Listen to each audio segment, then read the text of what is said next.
இளந்தூர் அர் ரஹீமியா அரபிக் கல்லூரி. உங்கள் ஆண் பிள்ளைகள் 7 ஆண்டுகளில் ஆலிம் பட்டத்துடன் பிகாம், பிபிஏ, பிஏ டிகிரிகளும் பெற்று சிறந்த ஆலிமாக வெளிவர இன்றே தொடர்பு கொள்ளுங்கள்.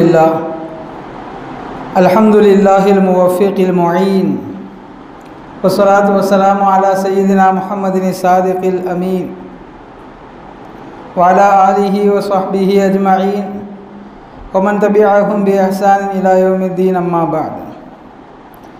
فقد قال الله تعالى في محكم تنزيله وفرقانه المجيد فأعوذ بالله من الشيطان الرجيم بسم الله الرحمن الرحيم ولا تسبوا الذين يدعون من دون الله فيسبوا الله عدوا بغير علم قال نبينا محمد سيد البشر صلى الله عليه وسلم الدنيا سجن المؤمن أو كما قال النبي صلى الله عليه وسلم. صدق الله مولانا العظيم وصدق رسوله النبي الكريم ونحن على ذلك من الشاهدين والشاكرين والحمد لله رب العالمين. அளவற்ற அருளாளன் நிகரற்ற அன்புடையோனுமாகிய எல்லாம் வல்ல அல்லாஹ்வின் திருப்பெயர் உச்சரித்து என் உரையை துவக்கம் செய்கிறேன். உலகில் உண்டாகும் சர்வ புகழும் அல்லாஹ் ஒருவனே சேரட்டுமாக. அவனுடைய சாந்தியும் சமாதானமும் கருணையும் ஈடேற்றமும் அகிலத்தின் அருட்கொடையாய் வந்துதித்த அண்ணலின் பெருமான் ரசூலுல்லாஹி ஸல்லல்லாஹு அலைஹி வஸல்லம் அன்னவர்கள் மீதும், அன்னாரின் வழி நடந்த உத்தம சத்திய சஹாபாக்கள், தாபிஈன்கள், தபஉ தாபிஈன்கள், நாதாக்கள், நல்லவர்கள், அவுலியாக்கள், இமாம்கள், குறிப்பாக சிறப்பான இச்சபையில் ஒன்று சேர்ந்திருக்கக்கூடிய மேலும் வரவிருக்கக்கூடிய நம் அனைவர் மீதும் அனைவர் குடும்பத்தார் மீதும் என்றென்றும் நிறைவாக நிலவட்டுமாக. ஆமீன்.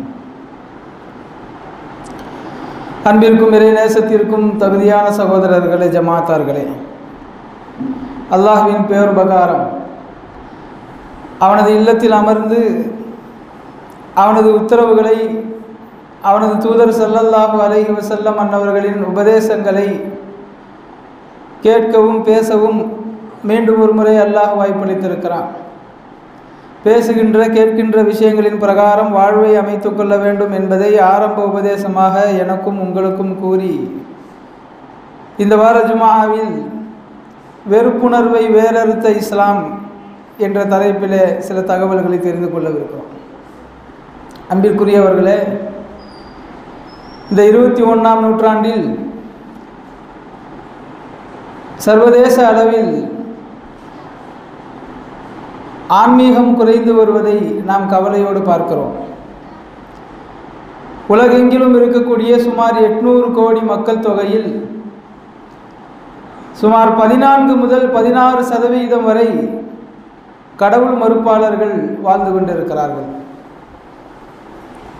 200 கோடி மக்கள் தொகை இஸ்லாத்தை பின்பற்றக்கூடியவர்களாக இருக்கிறார்கள். 230 கோடி மக்கள் தொகை கிறிஸ்டானிட்டியை பின்பற்றக்கூடியவர்களாக இருக்கிறார்கள். அன்பானவர்களே, 4% கூட அல்லாஹ் மட்டுமே இறைவன் என்ற ஏகத்துவ கொள்கையை பின்பற்றி வாழுகிற மக்கள் இந்த உலகத்தில் இருந்து கொண்டிருக்கிறோம். அப்படி முஸ்லிம்களாக இருக்கக்கூடியவர்களிடத்தில் கூட சட்டதிட்டங்களை பேணுவதில் அக்கறை குறைந்திருக்கிறது, ஆர்வம் குறைந்திருக்கிறது. மார்க்க உபதேசங்களை, நபி ஸல்லல்லாஹு அலைஹி வஸல்லம் அவர்களின் உத்தரவுகளை பின்பற்றி வாழ வேண்டும் என்கிற பற்றுதல் சிந்தனை குறைந்திருக்கிறது. இந்த உலகத்தை அல்லாஹ் படைத்து அதில் பல்லாயிரக்கணக்கான படைப்புகளையும் படைத்து, நான் ஏன் படைத்திருக்கிறேன், இதன் நோக்கம் என்ன என்பதை திருக்குர்ஆனிலே வெளிப்படுத்துகிற போது 3 அம்சங்களை நாம் காண முடியும். முதலாவது, உலகத்தை படைத்து அல்லாஹ் அதில் பல்லாயிரக்கணக்கான உயிர்களை படைத்தான். அவை எல்லாம் மனிதன் இந்த உலகத்தில் வாழுகிற போது அவனது வசதிக்காக என்று அல்லாஹ் சொல்லுகிறான். அல்லாஹுல்லதி ஜஅல லக்குமுல் அன்ஆம லிதர்கபு மின்ஹா வ மின்ஹா தஅகுலூன். மனிதன் அல்லாத படைப்புகளை குறித்து அல்லாஹ் அதன் பயன் என்ன என்பதை திருக்குர்ஆனிலே கூறுகிற போது, கால்நடைகளை அல்லாஹ் படைத்திருக்கிறான். லி தர்கபு மின்ஹா, நீங்கள் அதில் ஏறி சவாரி செய்வதற்காக, பயணம் செய்வதற்காக என்று சொல்கிறான். இரண்டாவது மின்ஹா தஅகுலும், அவற்றிலிருந்து நீங்கள் சாப்பிட்டுக் கொள்வதற்காகவும் அதை படைத்திருக்கிறோம் என்று அல்லாஹ் இரண்டாவது பலனை சொல்கிறான். மூன்றாவது வலக்கும் ஃபீஹா மனாஃபிஉ லிதப்லுகு அலைஹா ஹாஜத்தன் ஃபீ சுதூரிக்கும், மூன்றாவது உங்களுடைய நெஞ்சங்களில் இருக்கக்கூடிய தேவைகளை அந்த கால்நடைகள் மூலமாக நீங்கள் பெற்றுக்கொள்வதற்காக அல்லாஹ் படைத்திருக்கிறான். மேலும் வலைஹா வலல் ஃபுல்கி துஹ்மலூன், அந்த கால்நடைகளின் மீதும் கப்பல்களின் மீதும் நீங்கள் பயணம் செய்து கொண்டிருக்கிறீர்கள் என்று அல்லாஹ் அந்த வசனத்தை முடிக்கிறான். இந்த இரண்டு வசனங்களில் அல்லாஹ் தஆலா உலகத்தை படைத்து அதில் உயிரினங்களை ஏன் படைத்தேன் என்பதற்கான விளக்கத்தை சொல்லுகிறான். இஸ்லாமிய சித்தாந்தத்தின்படி மனிதன் அல்லாத உயிர்கள் எல்லாம் மனிதனுடைய தேவைகளுக்காக படைக்கப்பட்டிருக்கின்றன. ஹராமாக்கப்பட்ட கால்நடை உயிரினங்களை தவிர மீதி அனைத்தையும் மனிதன் உண்பதற்கு அனுமதி அளித்திருக்கிறது இஸ்லாம். இரண்டாவது முக்கியமான அம்சம், அல்லாஹ் மனிதனை படைத்தான். மனிதனை ஏன் படைத்தேன் என்று கூறுகிற போது வமா ஹலகுத்துல் ஜின்ன வல் இன்ஸ இல்லா லியஅபுதூன், இவ்வுலகில் மனித வர்க்கத்தையும் ஜின் வர்க்கத்தையும் என்னை வணங்குவதற்காகவே அன்றி நான் படைக்கவில்லை. உயிரினங்கள் எல்லாம் படைக்கப்பட்டன மனிதனுடைய தேவைக்காக. மனிதன் படைக்கப்பட்டிருக்கிறான் இறைவனை அறிந்து வணங்க வேண்டும் என்பதற்காக. உயிரினங்களுடைய வாழ்க்கை தரம் என்ன, அது எதற்காக படைக்கப்பட்டன என்பதை இந்த 3 வசனங்களில் நாம் சுருக்கமாக புரிந்து கொள்ள முடியும். சரி, இப்படி ஒரு அமைப்பை, ஒரு விளையாட்டை அல்லாஹ் ஏன் ஏற்படுத்த வேண்டும்? அதையும் திருக்குர்ஆனின் பல பகுதிகளிலே அல்லாஹ் சொல்கிறான்.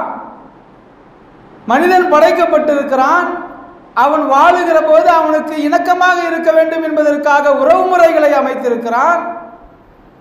அப்படி அவன் வாழுகிற காலத்தில் பசி தீர்ப்பதற்காக வேண்டி கால்நடைகளை அமைத்திருக்கிறான்.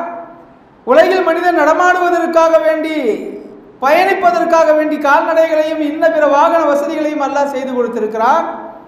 இதன் மூலம் மனிதன் அல்லாஹ்வை அறிய வேண்டும், அவனை வணங்க வேண்டும்.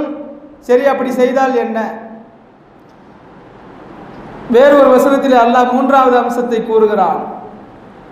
வலில்லாஹி மாஃபிஸ் ஸமாவாதி வ மாஃபில் அர்த், இந்த பூமி வானங்களில் உள்ள எல்லா வஸ்துக்களும் அல்லாஹ்விற்குரியன.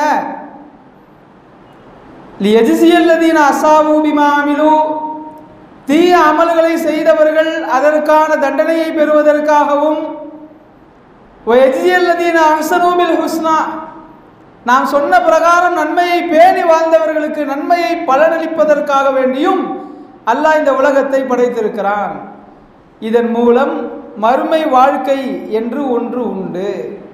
அந்த மறுமை வாழ்வில் நாம் சொர்க்கவாசியா நரகவாசியா என்பதை முடிவு செய்கிற கேள்வி கணக்கு நாள் உண்டு. உலகில் படைக்கப்பட்ட அத்தனை ஆயிரம் கோடி மக்களும் அன்றைக்கு எழுப்பப்பட்டு அவர்கள் தங்களது வாழ்நாளில் செய்த சின்ன சின்ன காரியங்கள் தொடங்கி பெரும் பெரும் காரியங்கள் வரை விசாரிக்கப்படும். இறுதியில் அவன் நல்லவனா கெட்டவனா என்பதை தீர்மானிக்கப்படும். அதை பொறுத்து அவன் சொர்க்கத்திற்கு செல்வான் அல்லது நரகத்திற்கு செல்வான். இதுதான் இஸ்லாம் கூறுகிற சித்தாந்தம். நாம் ஏன் படைக்கப்பட்டோம், உயிரினங்கள் ஏன் படைக்கப்பட்டன, இதன் முடிவு எங்கு சென்று முடியும் என்பதை இஸ்லாம் மிக அழகாக மனிதனுக்கு எடுத்து சொல்கிறது. ஆனால் அதே நேரத்தில் நபி ஸல்லல்லாஹு அலைஹி வஸல்லம் அவர்கள் கூறுகிறார்கள், அத்துன்யா சிஜ்னுல் முஃமின், இந்த உலக வாழ்க்கை என்பது முஃமின்களுக்கு சிறைச்சாலையில் இருப்பது போல இருக்கும். வ ஜன்னத்துல் காஃபிர், இஸ்லாம் அல்லாதவர்களுக்கு இந்த உலக வாழ்க்கையே சொர்க்கமாக இருக்கும். ஏன் அல்லாஹ் இப்படி சொல்கிறான்? நபி ஸல்லல்லாஹு அலைஹி வஸல்லம் அவர்களும் ஏன் இப்படி சொல்கிறார்கள்? இந்த உலகில் வாழுகிற போது நமது குடும்பத்தார், அண்டை வீட்டார் அனைவருடைய உரிமைகளையும் அவர்களுக்கு வழங்கி மனிதநேய சிந்தனையோடு சமத்துவத்தோடு அன்பை பரப்பி வாழ்வது என்பது அவ்வளவு சாதாரண காரியம் கிடையாது.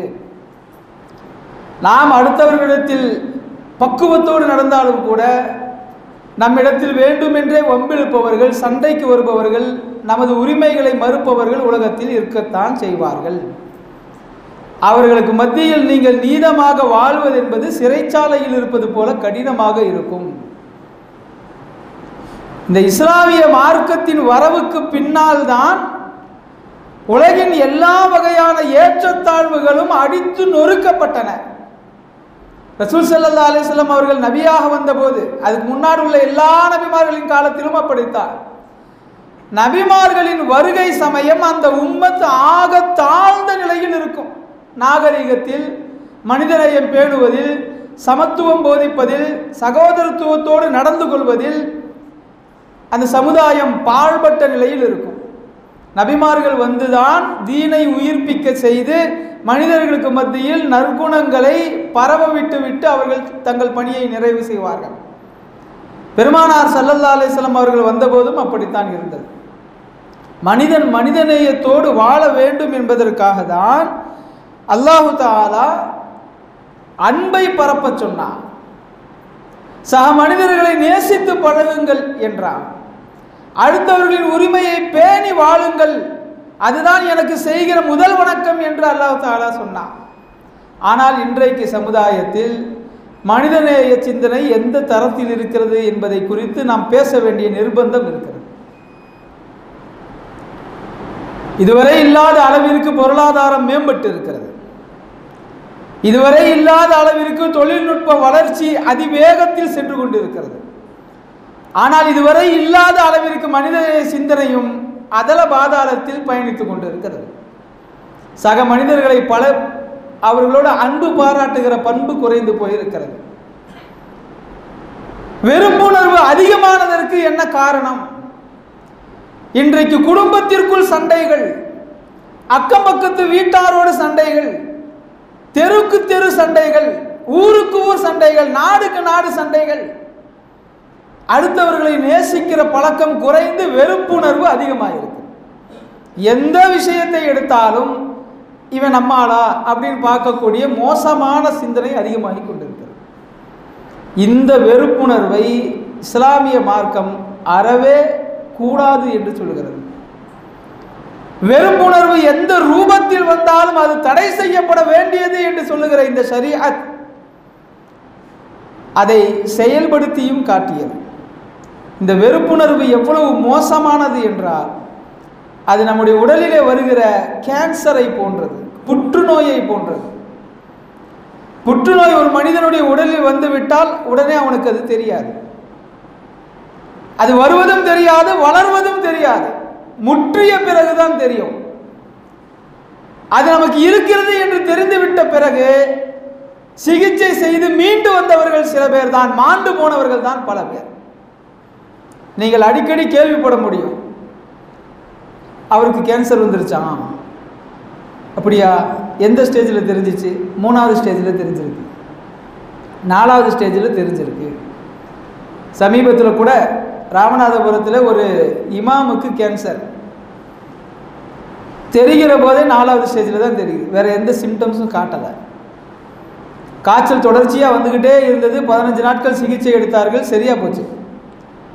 திரும்ப ஒரு வாரம் கழித்து உடம்பு முடியாமல் போய்கிட்டே இருந்துச்சு. செக் பண்ணாங்க, மஞ்சக்காமலை வந்துருக்குன்னாங்க. அதுக்கு ட்ரீட்மெண்ட் எடுத்துக்கிட்டு இருக்கிறாங்க. அந்த இடைவெளியிலேயே வேறு ஏதேனும் நோய் இவருக்கு இருக்கிறதா என்பதற்கு டெஸ்ட் எடுக்கிறார்கள். அவருக்கு கேன்சர் இருப்பது உறுதி செய்யப்படுகிறது. எத்தனாவது ஸ்டேஜில் இருக்குது? 4வது ஸ்டேஜில் இருக்குது. 1வது அல்லது 2வது ஸ்டேஜில் இருந்தால் கூட குணப்படுத்திட முடியும். 3வது ஸ்டேஜ் வந்துட்டாக்காவே ஹாஃப் சான்ஸ். 4வது ஸ்டேஜ் என்றால் மனிதனை காப்பாற்ற முடியாது. அந்த கொடூரமான புற்றுநோய் போலதான் இந்த வெறுப்புணர்வு என்பதும். யாரின் மீதாவது நமக்கு வெறுப்புணர்வு வந்துவிட்டால் அது நம்ம தவறான வகையில் தான் நமக்கு உள்ள வந்திருக்கு அப்படிங்கிறது நமக்கு தெரியாது. நாம் அவங்களை வெறுக்க ஆரம்பிச்சிருவோம். எப்போது நாம் தவறான சிந்தனையில் இருக்கிறோம், தவறாக புரிந்திருக்கிறோம் என்று தெரியும் என்றால் அந்த வெறுப்புணர்வு முத்தி போய் அவருடனான உறவை முறித்த நிலையில் இருப்போம், அல்லது அவரை ஏதாவது செய்துவிட வேண்டும் என்கிற வகையில் உச்சக்கட்ட கோபத்தில் இருப்போம். இன்றைக்கு இஸ்லாத்தை எதிர்க்கக்கூடிய இஸ்லாமிய எதிரிகள் அவர்கள் பல வகையாக இருக்கிறார்கள். நாம் என்ன சொன்னாலும் அதை ஏற்றுக்கொள்ளக்கூடிய பக்குவம் அவர்களுக்கு இருக்காது. இஸ்லாத்தை பற்றிய புரிதல் அறவே அவர்களுக்கு வராது. தொட்டால் கூட, பார்த்தால் கூட முஸ்லிம்களை தவறாக சித்தரிக்கிற பல குழுக்கள் இங்கே இருக்கிறார்கள். வெறுப்புணர்வின் உச்சக்கட்ட நிலையை அவர்கள் அடைந்து விட்டவர்கள். அவர்களால் மீண்டு வரவே முடியாது. அந்த வெறுப்புணர்வை இஸ்லாம் இந்த உலகத்திலே இருந்து அடித்து ஒழித்தது. எந்தெந்த வகையிலெல்லாம் மனிதன் மற்ற மனிதன் மீது வெறுப்புணர்வு கொள்வான், அந்த எல்லா வழிகளையும் அடைத்தது இஸ்லாம். நிறைய வழிகள் இருக்கின்றன. நான் 4 வழிகளை மட்டும் சொல்லுகிறேன். இன்றைக்கும் உலகில் இந்த 4 ரூபத்தில் வெறுப்புணர்வு வந்தால் அது நிச்சயமாக ஒரு கொலையில் அல்லது கலவரத்தில் அல்லது வன்முறையில் சென்று முடியும். முதலாவது, மொழியை வைத்து வெறுப்புணர்வு பார்ப்பது இன்றைக்கு நடக்கிறது. நாம் தமிழர்கள், அதில் பெருமிதம் கொள்வோம். ஆனால் தமிழர்கள் அல்லாதவர்களை இழிவுபடுத்துவதோ மட்டப்படுத்துவதோ தாழ்மையாக எண்ணுவதோ ஷரியத்தில் அனுமதிக்கப்பட்டதில்லை. திருக்குர்ஆனை அரபு மொழியில் அல்லாஹ் இறக்கி வைத்தான். அரபு மொழியில் இருந்தவர்கள் சந்தோஷப்பட்டு கொண்டார்கள். அரபு மொழியை பின்பற்றாதவர்கள், அது தெரியாதவர்கள், இது அரபி அல்லாத மொழியில் இறக்கப்பட்டிருக்க கூடாதா என்று கேட்டார்கள். திருக்குர்ஆனிலே அல்லாஹ் தஆலா சொல்லி காட்டுகிறான், லகாலு லௌலா ஃபுஸ்ஸிலத் ஆயாத்துஹு, இந்த திருக்குர்ஆனின் வசனங்கள் மற்ற மொழிகளிலேயும் விரிவுபடுத்தப்பட்டிருக்க வேண்டாமா என்று கேட்கிறார்கள். ஆஜமியு அரபி, அது அரபி அல்லாத மொழியில் இறங்கினால் என்ன, அரபியில் இறங்கினால் என்ன, இது இறை வேதம் என்பதை அவர்கள் ஏற்றுக்கொள்ள வேண்டாமா என்கிற கருத்திலே அல்லாஹ் கேட்கிறான். திருக்குர்ஆனை பொறுத்தவரை, நபிமொழிகளை பொறுத்தவரை, அரபி மொழி என்பது திருக்குர்ஆன் இறங்கப்பட்டதால் அது கண்ணியமான மொழி. திருக்குர்ஆனை ஒவ்வொரு முஸ்லிமும் ஓத வேண்டும் என்பதால் அதை கற்றுக்கொள்வது சிறந்தது. அதே நேரத்தில் ஒரு அரபு மொழி பேசுகிறவர் அரபு மொழி அல்லாத மொழிகளை பேசுபவரை விட எந்த வகையிலும் சிறந்தவர் இல்லை என்று சொன்னார். மொழி போருக்கு இஸ்லாத்தில் அனுமதி கிடையாது. நீங்கள் எந்த மொழியை பேசுகிற நிலத்திலும் பிறந்து விடலாம். அதனால் அது உங்களுக்கு தாய்மொழியாக ஆகலாம். அது உங்களுக்கு உயர்ந்த மொழி. அதை காரணமாக வைத்து மற்ற மொழிகளை மட்டம் தட்டுவதோ குறைபடுத்துவதோ தாழ்ந்ததாக எண்ணுவதையோ ஷரியத் அனுமதிக்கவில்லை. அரபு மொழியை நேசிக்க சொன்ன பெருமானார் ஸல்லல்லாஹு அலைஹி வஸல்லம் அவர்கள் மற்ற மொழிகளை எல்லாம் இழிவுபடுத்தியதாகவோ இழிவுபடுத்த சொன்னதாகவோ எந்த தகவலும் வரலாற்று குறிப்புகளில் கிடையாது. மொழி ரீதியிலான வெறுப்புணர்வை பெருமானார் ஸல்லல்லாஹு அலைஹி வஸல்லம் இப்படித்தான் தடுத்தார்கள். இரண்டாவது, மத ரீதியிலான வெறுப்புணர்வு. திருக்குர்ஆனின் பல வசனங்களில் அல்லாஹ் தஆலா மற்ற கொள்கையில் இருப்பவர்களை நீங்கள் திட்டாதீர்கள், அவர்களை வெறுக்காதீர்கள் என்ற கருத்து வரக்கூடிய வசனங்களை இறக்கி வைத்தார்.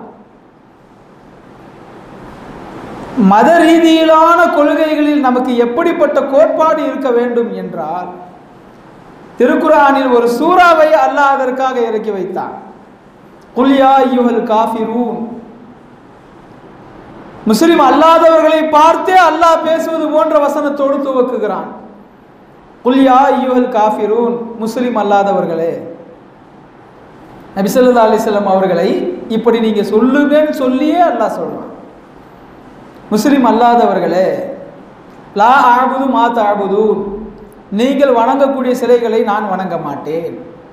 வலா அன்தும் ஆபிதூன மா அஅபுது, நீங்கள் நான் வணங்கக்கூடிய அல்லாஹ்வை நீங்கள் வணங்க மாட்டீர்கள்.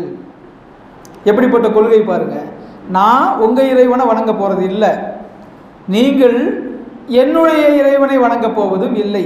கடைசியில் லக்கும் தீனுக்கும், உங்கள் மார்க்கம் உங்களுக்கு, வலிய தீன், எனக்கு என்னுடைய மார்க்கம். உலகத்தில் இந்த கொள்கையை சரியாக புரிந்து கொண்டால் எந்த மதத்தினருக்கு இடையிலும் சண்டை என்பதே வராது. உன் மார்க்கம் உனக்கு, என் மார்க்கம் எனக்கு. இருந்தாலும் தவறான மார்க்கத்தில் நீங்கள் இருக்கிறீர்கள் என்ற கருத்து எங்களிடம் இருப்பதால் எங்கள் மார்க்கத்தை பற்றிய அறிமுகத்தை, ஓரிரை கொள்கைதான் சரியான கொள்கை என்பதை உங்களுக்கு தெளிவுபடுத்துவதற்கு மார்க்கத்தில் தடை கிடையாது. இந்த ஜனநாயக நாட்டிலேயும் நீங்க பீனல் கோடு எடுத்து பார்த்தா தெரியும், சட்டதிட்டங்களிலேயே அதற்கான அனுமதி இருக்கிறது. யாரும் எந்த கொள்கையை வேண்டுமானாலும் அவர்கள் பின்பற்றலாம். தங்களது கொள்கைகளை அடுத்தவர்களிடத்தில் பிரச்சாரம் செய்வதற்கு கூட அனுமதி இருக்கிறது. ஆனால் நிர்பந்தம் பண்ண முடியாது, நிர்பந்தம் பண்ணக்கூடாது. இன்றைக்கு மதமாற்றம் என்று பல வகையான வழக்குகள் இந்த ஜனநாயக நாட்டிலே இருக்கின்றன. சென்ற வாரத்திலிருந்து நடந்து கொண்டிருக்கக்கூடிய அந்த கேரள கன்னியாஸ்திரிகள் இருக்கிறார்களே, அவர்களுடைய வழக்கு கூட மதமாற்ற கும்பல் என்ற பெயரில் அவர்கள் கைது செய்யப்பட்டு வழக்கு நடந்து கொண்டிருக்கிறது. இதை சிலரால் பொறுக்க முடியவில்லை. மனிதர்களுக்கு மத்தியில் இருக்க வேண்டிய இணக்கம் என்பது மத ரீதியில் எப்படி இருக்க வேண்டும் என்றால், நான் என் கொள்கையை பின்பற்றுகிறேன், நீங்கள் உங்களுடைய கொள்கையை பின்பற்றுங்கள். உங்களுடைய கொள்கைகளை நீங்கள் எங்களுக்கு தெரியப்படுத்துவதற்கு, பிரச்சாரம் செய்வதற்கு அனுமதி உண்டு. அதுபோல் நான் என்னுடைய கொள்கைகளை உங்களுக்கு தெரியப்படுத்துவதற்கு, பிரச்சாரம் செய்வதற்கு அனுமதி உண்டு. அவ்வளவுதான். இதில் எங்காவது பிரச்சனை வருமானால், எங்காவது சிக்கல் வருமானால், யாருக்கேனும் இது பிடிக்கவில்லை என்றால் அதை நாம் தவிர்த்து கொள்ளலாம். எவ்வளவு நேரிய கோட்பாட்டை இஸ்லாம் கொண்டிருக்கிறது என்பதை நாம் யோசித்து பார்க்க வேண்டும். மத ரீதியிலான மோதல்களை பெருமானார் ஸல்லல்லாஹு அலைஹி வஸல்லம் இப்படித்தான் தடுத்தார்கள். அல்லாஹ் இன்னொரு வசனத்தில் சொல்கிறான் தெளிவாக, வலா தசுப்புல்லதீன யதுஊன மின் தூனில்லாஹ். அல்லாஹ் அல்லாத சிலைகளை வணங்கக்கூடியவர்களை, அவர்களது சிலைகளை நீங்கள் திட்டாதீர்கள், அவர்களது கடவுளர்களை நீங்கள் திட்டாதீர்கள். அப்படி திட்டினான் ஃபயசுப்புல்லாஹ அதுவன் பிகைரி இல்ம், அறியாமையின் காரணமாக அவர்கள் அல்லாஹ்வை திட்டுவதற்கு வாய்ப்பு இருக்கிறது. சுருங்க சொன்னால் மத ரீதியிலான வெறுப்புணர்வை அல்லாஹ் இந்த ஆயத்தில் முழுமுற்றாக தடுக்கிறான். நீங்கள் அவங்கள திட்டக்கூடாது, அவங்க கடவுள்களை திட்டக்கூடாது, அவங்க உங்களை திட்டக்கூடாது, உங்கள் கடவுளை திட்டக்கூடாது. மூன்றாவது, இனம், ஜாதி, குலம் இதையெல்லாம் வைத்து வெறுப்புணர்வு கொள்வது. பெருமானார் ஸல்லல்லாஹு அலைஹி வஸல்லம் அவர்களுடைய காலத்தில் இது நிறைந்து இருந்தது. ஒரே வசனத்தில் அல்லாஹ் அதை சுக்குநூறாக்கினான். நான் ஒவ்வொரு ஹுத்துபாவிலும், நிக்காவுடைய ஹுத்துபாக்களிலும் ஓதக்கூடிய வசனம், யா அய்யுஹன் நாஸ், மக்களே என்று பொதுவாக அழைத்து பேசுகிறார். ஈமான் கொண்டவர்களே என்று சில இடங்களில் அழைத்து பேசுவார். இந்த வசனத்தில் அல்லாஹ் பொதுவாக முஸ்லிம் அல்லாதவர், கடவுளையே ஏற்றுக்கொள்ளாத கொள்கை உள்ளவர் எல்லோரையும் அழைத்து அல்லாஹ் தஆலா ஒரு விஷயத்தை சொல்லுகிறான். மக்களே, இத்தகு ரப்பக்கும் உள்ளதி ஹலக்கக்கும் மின் நஃப்ஸின் வாஹிதா, ஒரே ஆத்மாவிலிருந்து உங்களை எல்லாம் படைத்தானே, அப்படிப்பட்ட ரப்பை நீங்கள் அச்சப்படுங்கள், பயந்து கொள்ளுங்கள். இன்றைக்கு விஞ்ஞானம் என்னென்னவோ சொல்கிறது. குரங்கிலிருந்து மனிதன் வந்தான், கொஞ்சம் கொஞ்சமாக பரிணாமம் பெற்றான், என்னென்னவோ கருத்துக்கள் இருக்கின்றன. இஸ்லாமிய கருத்து மிக தெளிவானது. உலகம் படைக்கப்பட்டது. முதல் மனிதன் ஆதிபிதா ஆதம் அலைஹிஸ்ஸலாம் அவர்களை அல்லாஹ் தன் கரங்களால் படைத்தான். அந்த உடலிலே ரூஹு ஊதினான். அவர்களுடைய விலா எலும்பிலிருந்தே அவர்களுடைய மனைவியை படைத்தான். அவர்கள் இருவரையும் பூமிக்கு அனுப்பினான். அவர்களில் இருந்துதான் இப்போது வரை வாழ்ந்து கொண்டிருக்கக்கூடிய இந்த 820 கோடி மக்கள் வரை சந்ததிகளாக வந்து கொண்டே இருக்கிறார்கள். கியாமத்து வரை வரக்கூடிய மக்கள் அனைவருக்கும் தந்தை ஆதிபிதா ஆதம் அலைஹிஸ்ஸலாம் அவர்கள்தான். இந்த வசனத்தை அல்லாஹ் தஆலா திருக்குர்ஆனிலே சொல்கிறான். இப்படி சொல்வது மூலமாக அனைவரும் ஒரே மக்கள், கொள்கையால் பிரிந்து கிடக்கிறீர்கள் என்று அல்லாஹ் தஆலா மனிதனுக்கு மனிதன் பிறப்பால் எந்த ஏற்றத்தாழ்வும் இல்லை என்பதை தெள்ள தெளிவாக ஒரே வசனத்தில் சொல்கிறான். பெருமானார் ஸல்லல்லாஹு அலைஹி வஸல்லம் அவர்கள் மக்களிடத்தில் வரக்கூடிய வெறுப்புணர்வை தடுத்தது இந்த வழியில்தான். ஐந்தாவதாக, நிறத்தை வைத்து வெறுப்புணர்வு. நம்ம நாட்டில் கூட அதிகமாக அதை பார்க்க முடியாது.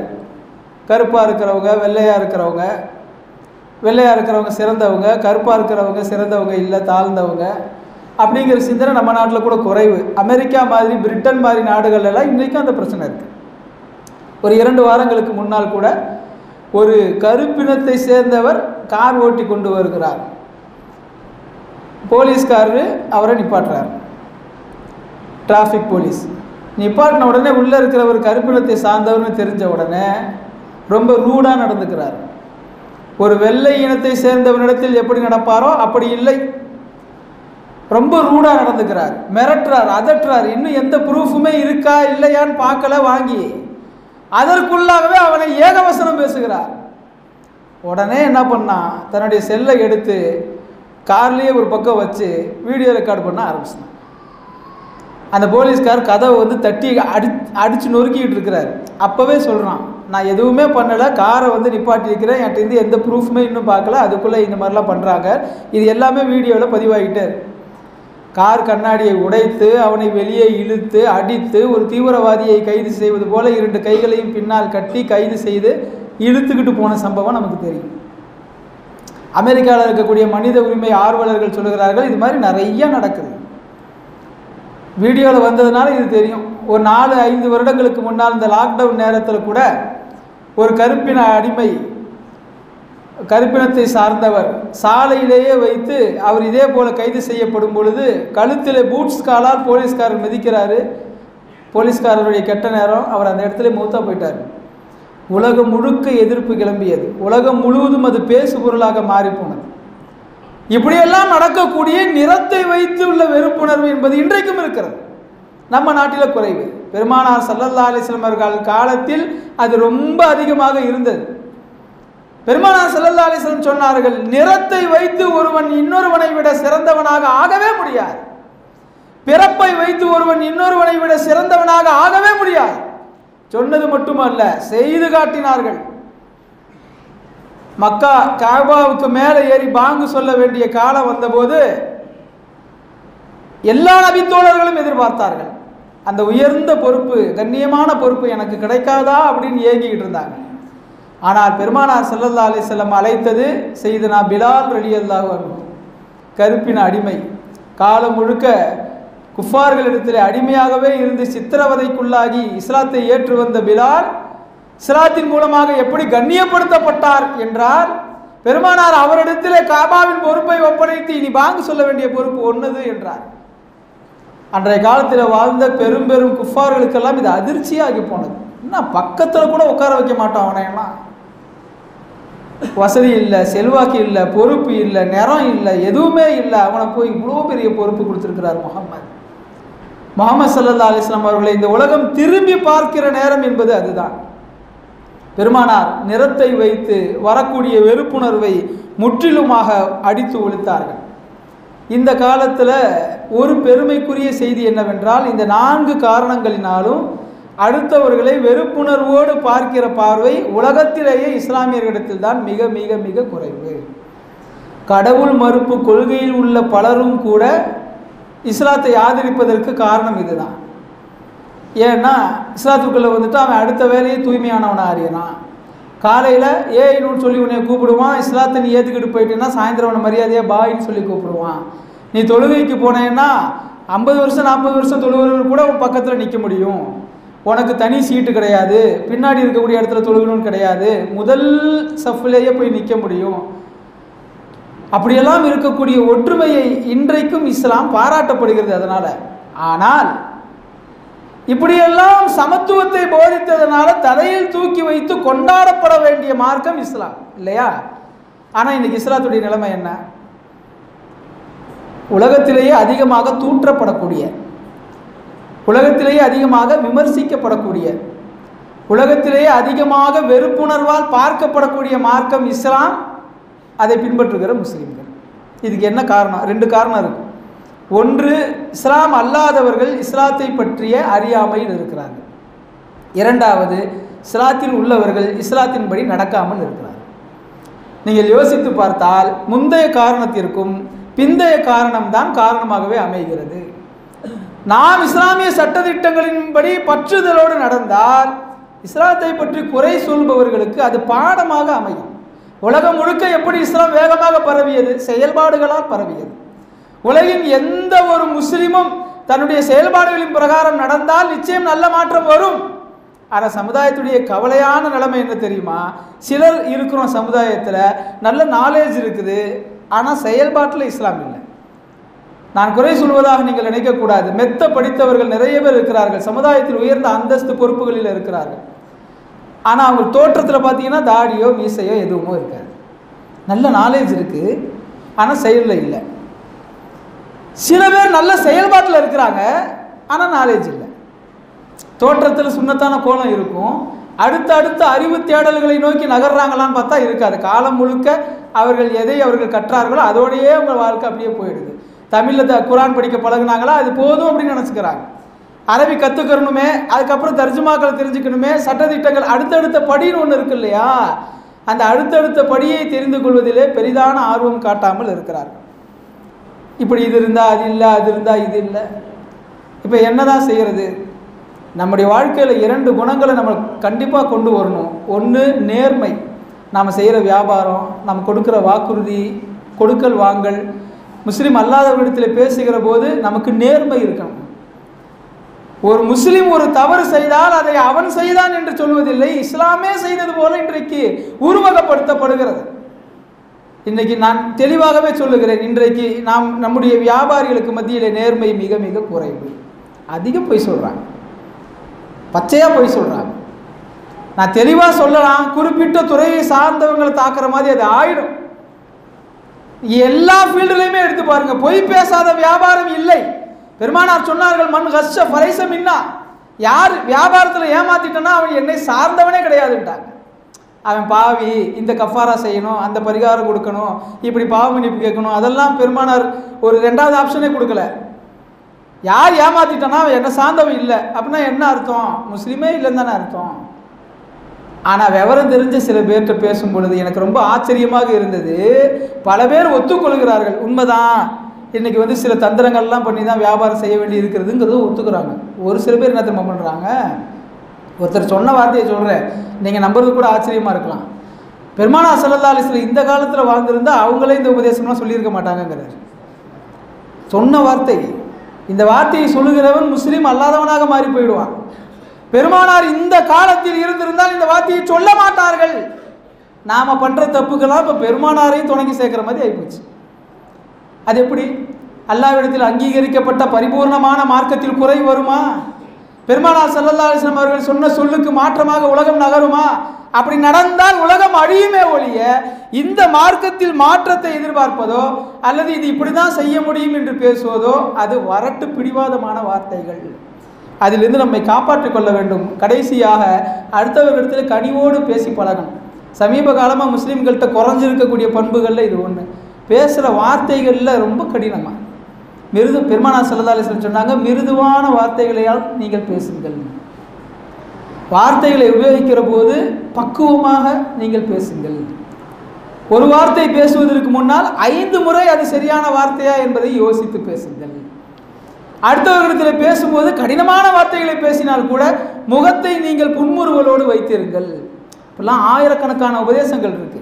ஆனால் ஒரு முஸ்லீம் வியாபாரி முஸ்லீம் இடத்துல வியாபாரம் செய்யும் போதே கடினம் காட்டுகிறார்.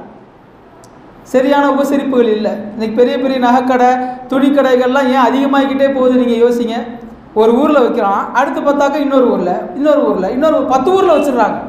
ஒரு 5-6 வருடங்களிலே பல கிளைகள் திறக்கப்படுகின்றன.